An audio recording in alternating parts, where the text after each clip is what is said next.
बेटा यहाँ पे क्वेश्चन दिया है, वी आर एक एपी है जो फर्स्ट आर टर्म्स का सम बता रही है, फर्स्ट आर टर्म्स का सम, जिसमें फर्स्ट टर्म आर है और कॉमन डिफरेंस 2r-1 है। तो हम एपी के सम का फॉर्मूला लगा देते हैं यहाँ पे, ठीक है। तो ये आ जाता है r/2 और फिर इसको एक्सपेंड किया तो फाइनली आ जाता है r/2 2r² - r+1। ओके, अब हमें जो एक्सप्रेशन दिया है तो ये तो हमारे पास वी आर का एक्सप्रेशन आ गया। अब हमें जो क्वेश्चन में रिलेशन दिया है वो ये दिया है, T R is equal to V R plus one minus V R minus two. तो वही एक्सप्रेशन मैंने आर की जगह r+1 रखा, तो r+1/2 2r+1 का स्क्वायर माइनस r+1+1। फिर वी आर निकालने के लिए वही एक्सप्रेशन को कॉपी किया और -2 आगे।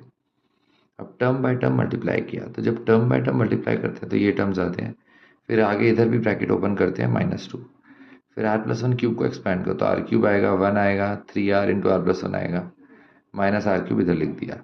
इन दोनों में से माइनस ऑफ r+1/2 कॉमन लिया तो r+1 आएगा -1 आएगा और इन टर्म्स को एज इट इज़ लिखा।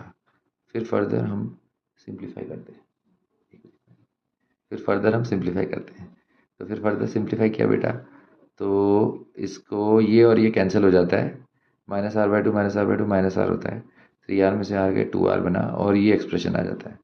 फिर इससे हमें QR निकालना है, ये भी क्वेश्चन में दिया हुआ है, TR+1 माइनस TR। तो r की जगह r+1 रखा, तो r की जगह r+1 रखा इसी एक्सप्रेशन में और माइनस फिर ये एक्सप्रेशन को सब्ट्रैक्ट किया, तो फाइनली QR एक लीनियर एक्सप्रेशन आ जाता है, ये 6r+5। अब इसमें अलग अलग टर्म्स पूछो, जैसे फर्स्ट टर्म निकालना है तो Q1 तो 11 आया, Q2 के लिए 17, R को 2 रखा। मुझे फोन कर देना फिर। हाँ ठीक है, पक्का भूलना मत। हाँ मैं नीचे ही हूँ ना। ठीक है ठीक है, वो बच्चे सेलिब्रेट कर रहे हैं तो। हाँ ठीक है ओके। R को 2 रखा, Q3 R को 3 रखा 23।